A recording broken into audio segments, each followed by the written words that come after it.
বিসমিল্লাহির রহমানির রহিম। প্রিয় দেশবাসী, আসসালামু আলাইকুম।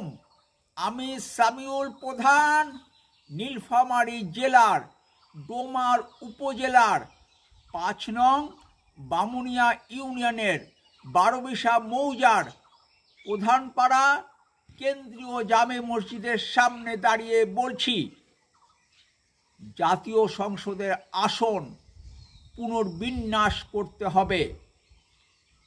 জাতীয় সংসদের আসন হতে হবে ৩০০, আর প্রাদেশিক পরিষদের আসন হতে হবে ৬০০।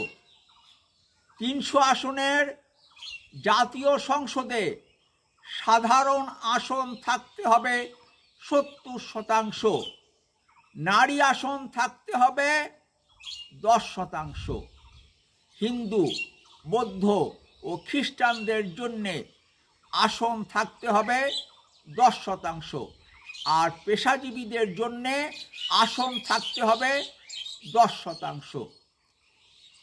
আনুপাতিক প্রতিনিধিত্ব পদ্ধতিতে নির্বাচন অনুষ্ঠিত হতে হবে।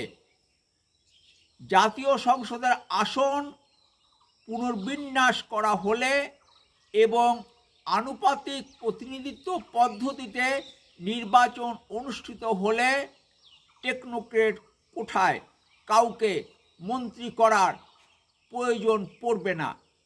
ভালো থাকবেন। সম্ভব হলে দেশ পরিচালনার নীতি ও পদ্ধতির পরিবর্তন নিয়ে কথা বলতে রাজনীতির আড্ডাখানা বলে পরিচিত রহমতে রাব্বানা ও রুম্মানে বেড়াতে আসবেন। ফি আমানিল্লাহ। আল্লাহ হাফেজ। বাংলাদেশ জিন্দাবাদ।